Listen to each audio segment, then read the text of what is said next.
Everything you've learned about fear is a lie. Since childhood, you've been taught that fear is a sign of cowardice, something to be eliminated, hidden, stifled. They said that those who feel fear are weak, incapable, small. But the truth is exactly the opposite. Fear is not weakness. Fear is the most honest way life has found to show you where your power lies. And that's why so many want you to reject it. Because if you learn to use it, no chains will be able to hold you back. Machiavelli knew this when he wrote about human nature. He never fooled himself with beautiful phrases. Politics is guided by reality, not ideals. And reality is cruel. Everyone feels fear. But while most kneel before it, a few turn that same fear into ammunition. The end justifies the means, and if the means to never feel fear again is to face your obedient and fragile self head-on, then that's exactly what needs to be done. Better to be feared than loved, even by your own reflection in the mirror.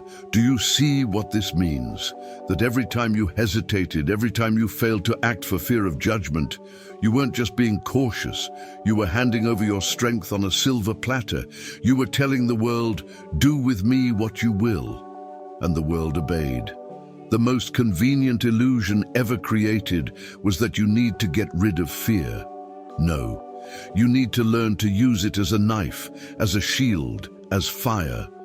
And that's exactly what you'll discover here. We won't be talking about cheap motivational phrases or self-help tricks that evaporate at the first real problem. What you'll see is a forbidden method, because it goes against everything they tell you to keep you tamed. You'll understand how fear can be tamed, transformed into confidence, converted into presence. You'll learn to speak with purpose, move with power, think clearly, and act boldly. And when that happens, when you realize that the weak version has died, and that an unbreakable, unpredictable, and powerful version exists within you, then fear will have lost the only power it ever had, to control you. From now on, fear will be your secret weapon, and anyone who dares doubt this will feel it firsthand.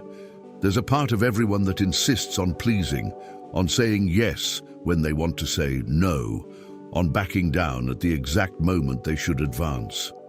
This part is the weak and obedient version of themselves, the one Machiavelli would have dismissed without hesitation, for he understood that politics is guided by reality, not ideals. This docile version always bows to the gaze of others, lives in search of approval, and rarely dares to choose for itself. The problem is that by blindly obeying, it dulls the luster of virtue and lets fortune slip through its fingers. It's like a racehorse with too short a rein, always limited by the fear of tripping. Those who live this way become predictable, and in an arena where the end justifies the means, predictability is almost a sentence of defeat. Transformation begins with a symbolic act, burying this fragile version. This doesn't mean becoming cruel or insensitive, but eliminating the part that hesitates when it should act. Imagine someone who dreams of starting their own business, but every day hears the inner voice saying, "Wait a little longer, it's not time yet." This voice is the obedient version speaking. Replacing it means starting even with fear, even without guarantees. And see how it works in practice. Instead of waiting for confidence to appear, the person takes a small step, opening a CNPJ, Brazilian corporate tax ID, selling their first product, recording their first YouTube video. Movement is the final straw that buries weakness. It's the calculated use of force against oneself, against one's own inertia. This shedding of skin requires courage, but also strategy. Machiavelli knew that daring isn't enough. You must maintain the appearance of virtue. On the outside, you display calm, poise, even kindness. On the inside, you build your own loyal armies of solid habits, discipline, and focus. A clear example: those who decide to train every day, don't need to shout about their change. They simply show up at the gym and stick to their routine. To others, they appear serene. In practice, they're killing the lazy version of themselves who clung to the couch.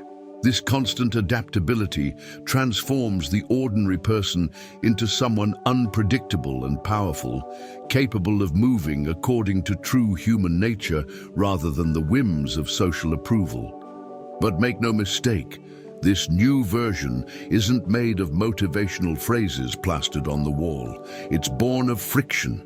Think of a warrior forging his sword. It's not enough to put it in the fire, it's necessary to hammer, harden, cool, repeat. The same goes for yourself. With each tough decision, cutting off toxic friendships, saying no to opportunities that don't align, choosing silence when everyone else is shouting, you kill a little more of the obedient version. Confidence here is already beginning to show signs, as if it were a flame lit by the clash between virtù and fortuna. Little by little, the individual understands that he doesn't need to be loved by everyone. He just needs to avoid being hated by himself for having betrayed himself. Here's the paradox. By killing this weak part, it's not blind destruction, but rebirth. A tougher version, but not bitter. Stronger, but not insensitive. More strategic, but still human. It's the I that looks back and barely recognizes who it was, because now it speaks and acts with frightening clarity. This process is slow, but inevitable for those who wish to walk the board of life with their own pieces, and not just as a pawn moved by others. And here a new question arises. After the weak version is eliminated, what comes next? What sustains this strength without it being lost in the void? Many people still believe that trust is something you gain by repeating phrases in the mirror, as if magic words could alter human nature. It's like expecting fear to disappear just because you said, "I can do it." Machiavelli would laugh at such naivete because he knew that politics is guided by reality, not ideals. True trust isn't born from empty statements, but from a solid, almost military-like system of consistent actions. Those who seek trust directly always end up frustrated because they're chasing an effect, not the cause. It's like trying to harvest fruit without planting the tree. Only when fertile ground is built, habits, discipline, strategic routine, does trust emerge as an inevitable consequence. Consider the example of a speaker who wants to speak well in public. If he simply repeats, "I am confident," before going on stage, the audience will feel the tremor in his voice. But if he has created a system, studying breathing techniques, practicing dramatic pauses, analyzing historic speeches by Churchill or Luther King, then, when the moment arrives, confidence is already present, not as a goal, but as a result. This is the calculated use of force applied to everyday life. You don't rely on luck or an emotional push, but on a structured process. Thus, virtù and fortuna meet in practice. You create the preparation and let chance work in your favor. In financial life, the principle is the same. Those who invest without method, relying solely on luck, end up devoured by market sharks. But those who follow a system, asset analysis, diversification, strategic patience, gain confidence even in times of crisis. This is what differentiates the gambler from the strategist. Machiavelli would remind us, the end justifies the means, and in this case, the means are the system that keeps you steady while others panic. The confidence of someone like this is palpable because it is not easily shaken. They don't need to shout about their security because they act naturally. And this inspires respect, because in the politics of life, it is better to be feared than loved for one's own fears. This model works in any area: health, relationships, career. In health, creating a system of clean eating and regular exercise builds confidence even when you look in the mirror. In relationships, learning to set clear boundaries without fear of rejection creates an aura of natural authority. At work, those who have a productivity system don't fear deadlines because they've already mastered their routine. Confidence arises from decisions based on real human nature. Everyone fails when they lack structure. Everyone shines when they have a solid foundation. It's constant adaptability that strengthens the system and keeps it alive, even in adverse situations. And here's the crux. Confidence should never be pursued like a trophy, but cultivated as a side effect of right choices, repeated until they become identity. You don't wake up confident, you wake up committed to a system. This is the invisible weapon that eliminates the need to convince yourself, because practice speaks louder than any mantra. And it's precisely at this point that confidence starts to bother you, when you realize it gives you the strength to question beliefs, shatter illusions, and stop doubting yourself. Illusions are like delicate veils covering our eyes. They seem harmless, but they cloud the world. Those who live under illusions believe they need the approval of others, that it will only be valuable when someone applauds their choices. They are the obedient version of themselves trying to survive. But Machiavelli already warned, politics is guided by reality, not ideals. As long as you cling to what others think, you hesitate, retreat, and doubt your own strength. These illusions are convenient for keeping you small, predictable, and controllable. The end justifies the means, and often the system's means is to deceive you so that you never realize how much you can be feared if you truly break free. Shattering illusions is like throwing a stone at a fragile mirror. At first, it hurts to see the scattered shards, but then clarity comes. Imagine someone who believes they need to work 40 years to achieve financial security. This is a cultural illusion, reinforced to keep the wheels turning. By studying investments, digital businesses, or even power strategies, they realize they can build their own loyal armies, their own structure of freedom. This rupture, however, requires courage. Doubting other people's illusions breeds hatred, but avoiding being hated should never cost you your independence. This is where true virtue is born, daring to see the world without makeup.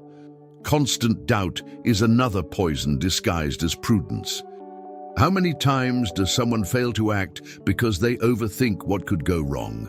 This hesitation is a golden prison. The calculated use of force, in this case, is to act before the mind starts making excuses. Practical example, want to record a video. Turn on the camera and speak even if you're trembling. Want to start a business? Test a first sale with a minimal product instead of planning for years.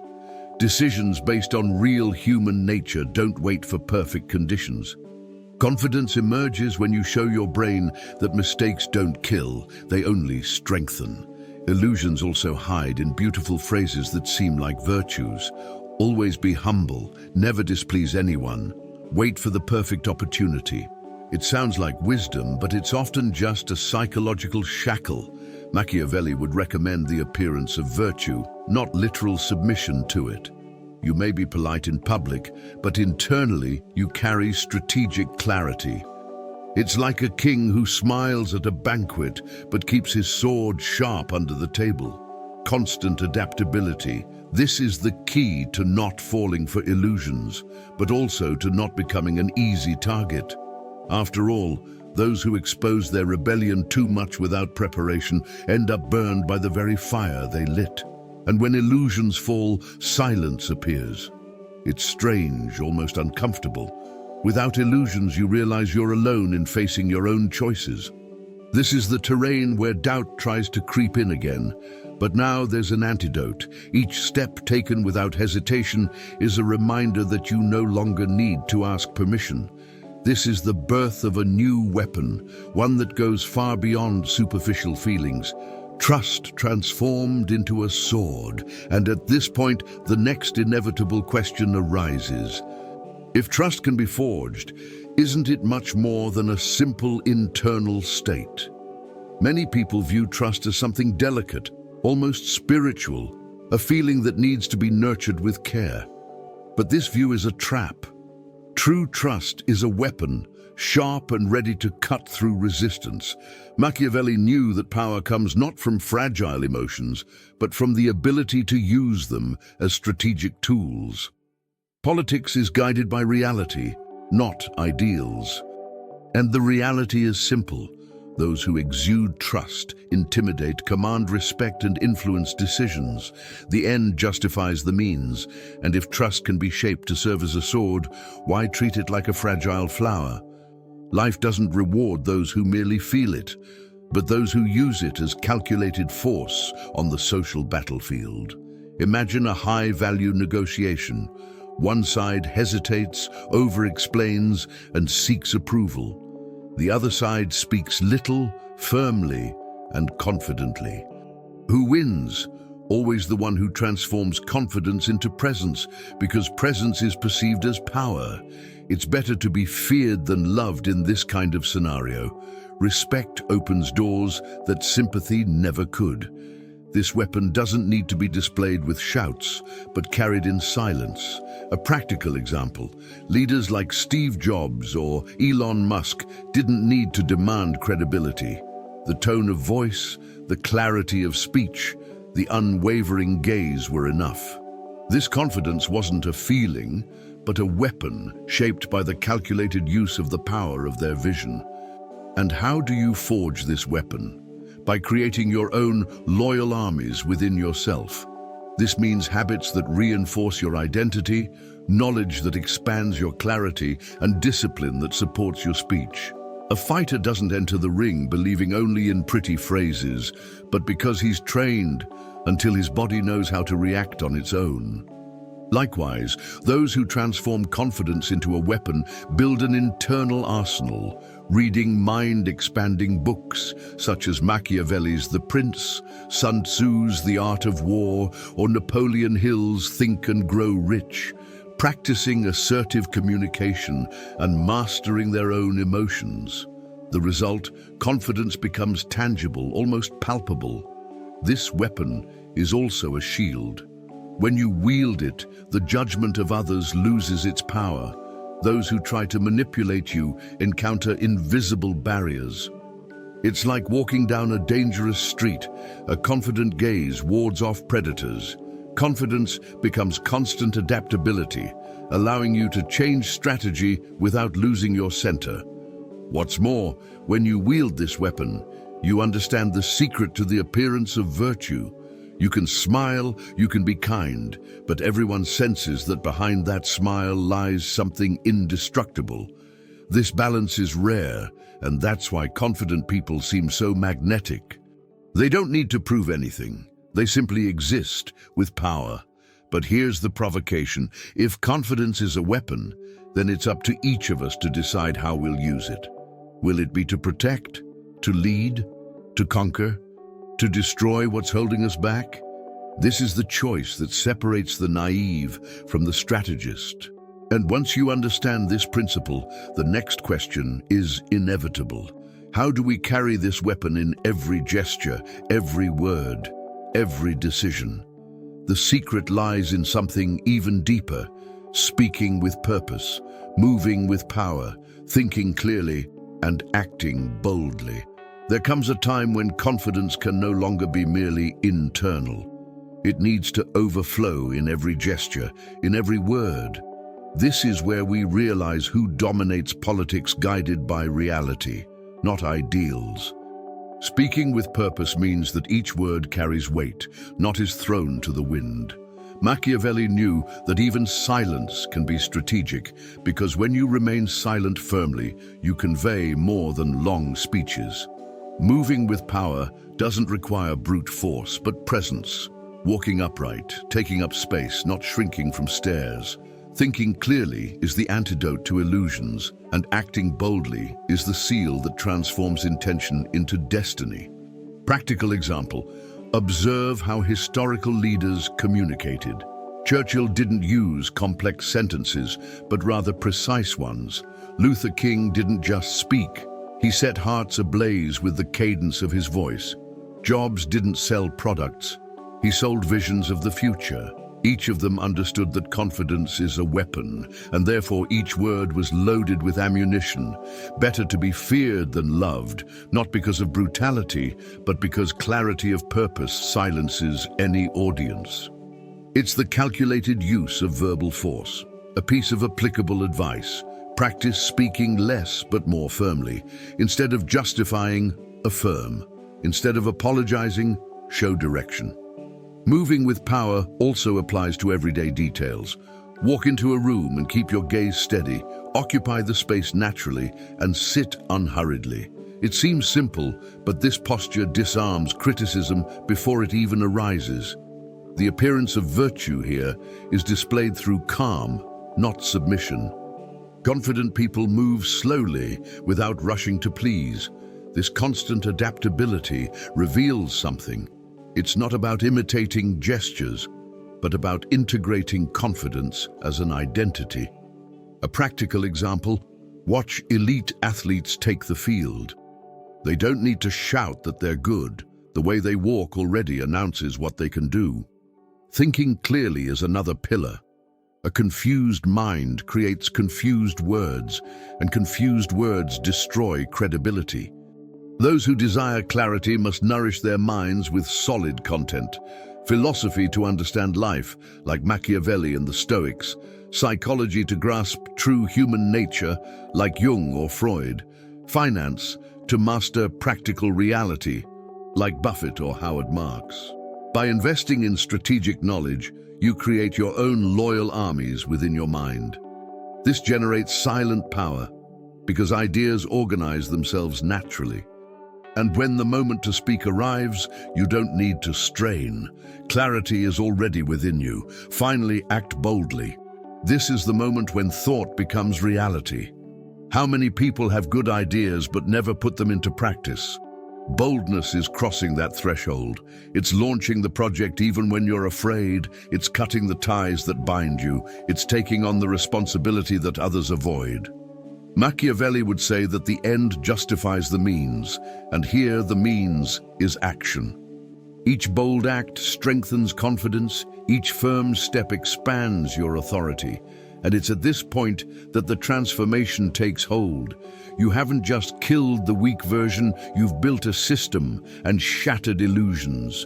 Now you've become someone who speaks, acts, thinks, and moves like a living threat, and there's still one final secret. Now that you've seen what happens when the weak, obedient version dies, there's only one question: what will you do with it? Will you continue to surrender your strength to fear, or will you transform each step into an act of boldness? The end justifies the means, and the means you now have at hand are simple: apply, test, act. Think, how long will you hide behind excuses? How long will you doubt yourself? Machiavelli once said that it's better to be feared than loved, and perhaps the first person you need to command respect from is yourself. Because if you don't respect yourself, who will? I want you to look in the mirror and answer honestly, which version of you is running your life? The docile, obedient one, or the unpredictable, creative one? And furthermore, when will you finally kill this fragile version to make way for the one who speaks with purpose, moves with power, thinks clearly, and acts boldly? The decision is in your hands. I can only show you the way, but walking requires courage. So tell me, what will change from today on? Will you continue living to please, or will you use trust as a weapon to build your own loyal armies? If this video opened your eyes, if something inside you awakened, subscribe to the channel now and turn on notifications, because this isn't about empty dreams, but about politics guided by reality, virtù and fortuna, and the method that transforms fear into power. And if you've made it to the end, it's time to take on your next battle.